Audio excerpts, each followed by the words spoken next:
Joseph Antonio Hernandez was once known as a breakdancer, a mic rocker, DJ, a producer, as well as an actor, and at times a radio personality.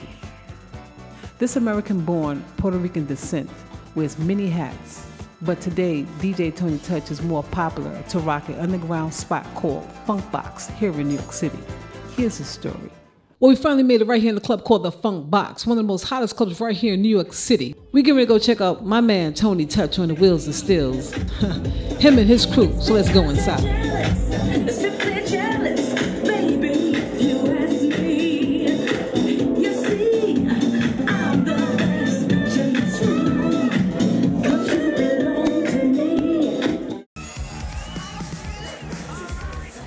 Tony Touch began as a b-boy during the rap music renaissance era of the early 80s, heavily influenced by pioneers like Crazy Legs, the Rocksteady Crew, Grandmaster Flash, and of course DJ Red Alert.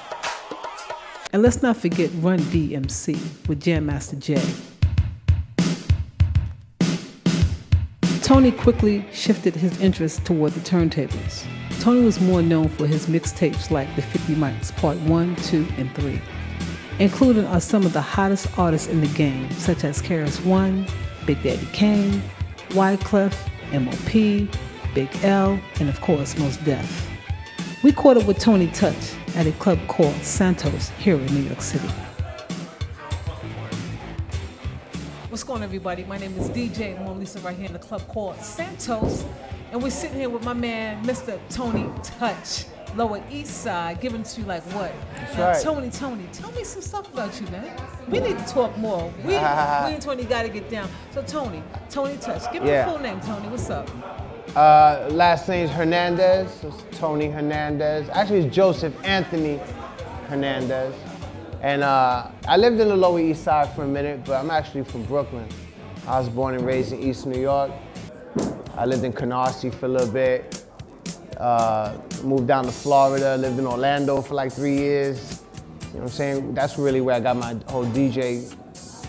That's where there's nothing else to do out there, but you know, I learned. That's where I picked up the skills for playing music. Wait a minute. Now Tony Touch is being a little bit too modest. Now we're gonna get deep on Tony real quick. Stop playing around. Now Tony, I heard that you was a dancer.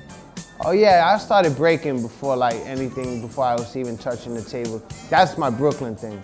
Like I said, I live in East New York, Bushwick, Canarsie, you know, and then back in those days, I was strictly on the floor. It was all I could afford. I couldn't afford to do anything else. I had no money for nothing else. So dancing was cheapest art form, really, you know. I had to express myself some way.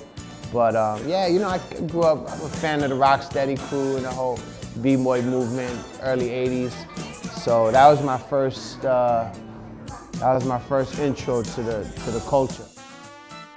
Like, you know, this show's about house music, right? That's right. Now we're getting ready to go into that whole area. Yeah. Now Tony, real quick, how did you get your start in the whole game? What made it happen for you? I started playing music in '86. You know what I'm saying? That's when I caught the bug to DJ. I was dancing before that. I was like a shorty, breaking like 3-4 years before that. And eventually, you know, as a dancer, you know what I mean? You just got tired of like how the DJs weren't doing it for me. So I picked up the bug in like '86. And the same time I picked up the bug for hip hop music, I also picked up the bug for dance music. You know, not only house music, but also like freestyle music and stuff like that. Like, shout out to Sal Abatello, used to run Fever Records.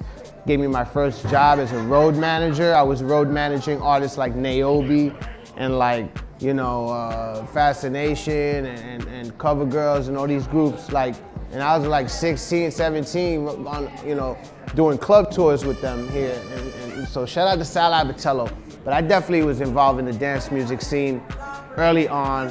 You know what I'm saying? Louis Vega, Heartthrobs, Jelly Bean, all that like early shit, you know what I mean? Now you're still being a lot more modest. Now you're the hottest DJ on the scene right now doing the house music thing. Yeah. Now tell me, how did the FUNKBOX come along?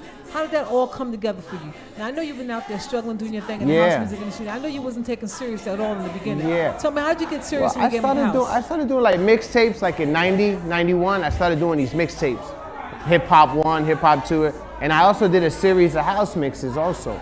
And I was up on my Chicago tracks, you know, Marshall Jefferson, Mr. Fingers. I was up on all that Chicago movement, 86, 87. I was on it early. The FUNKBOX we started that party in 2008. Fast forward 2008. I was just really inspired by like what was going on at the shelter and what Louis was doing at Roots. And every now and then, like Louis would put me down. I'd do like a guest spot once every 6 months. But I was just so into it, and I felt like the rap scene, I don't want to say hip hop, I would say the rap music scene was just too stagnant for me, and I needed something else to inspire me. So I wanted to start my own weekly Sunday night house party. And the FUNKBOX started off as a birthday party I did in 2008, 4th of July weekend. My birthday is July 2nd. So I did a birthday party July 2nd, 2008, this club called Touch, and then we moved it downtown to Jerome, and then we ended up at Sullivan Room. And we've been going on 5 years, and it's just, like I said, I just feeding off of like what Shelter did and what Louis was doing at Roots. And you know, being a guest DJ once every 6 months wasn't enough for me, so I had to do my own thing, even if it was at a little bar, you know? How did the crowd start? Was it small, big, or what? It was, I mean, you know, we did it at this club called Touch, which was a really big room. Shout out to Ruben Toro. When he was at Kiss FM, he was like the resident with me every week. We rocked it for like a month and a half at Touch. That was across the street from Roseland. It was too uptown. The room was too big. So we decided to move it downtown to a spot called Jerome. We was at Jerome for like 6 months. That's in the Lower East Side, Avenue A and 6th Street. And there is where like, I put the team together. The first person that was down with me that's been doing parties in New York before I was Voodoo Ray. Voodoo Ray's, you know, been dancing on the scene for a long time. And then later on I connected with like Evelyn Santos and Father Chris and Kaheem and different men, like Melanie when she was down with House of Ninjas. So I just, you know, we just put a team together and we built it. I couldn't do it alone. You know, people were like feeling my spirit, I guess, and the energy I was bringing to it. And it wasn't doing it for no money, nothing. I just wanted to do it for the fun, for the love of house. And everybody got down with me and we all grinded together. The team is like 10 deep, 10 of us, you know what I'm saying? And we just put it together, one fan at a time. Very successful. Tell me, what is 22 doing right now? Right now I'm getting ready to put out the FUNKBOX album. I'm doing a house album that I produced. Got Pevin Everett on the record, got Boosie from South Africa, you know what I'm saying? We Andy Boy. I did most of the production. I got Lamar Wise from, you know, he's down with us as well. He produced on it. So, you know, it's a FUNKBOX album we doing. It's a whole collective. And I'm also doing I'm also doing the Peacemaker 3 album, which is the return of the 50 MCs concept. I'm bringing the whole 50 MCs thing again. So I'm dropping both those projects this year. And I'm doing another female vocalist. Her name is Sony. I'm doing her project as well. So I haven't put out records in a minute, so I'm about to drop a few records this year.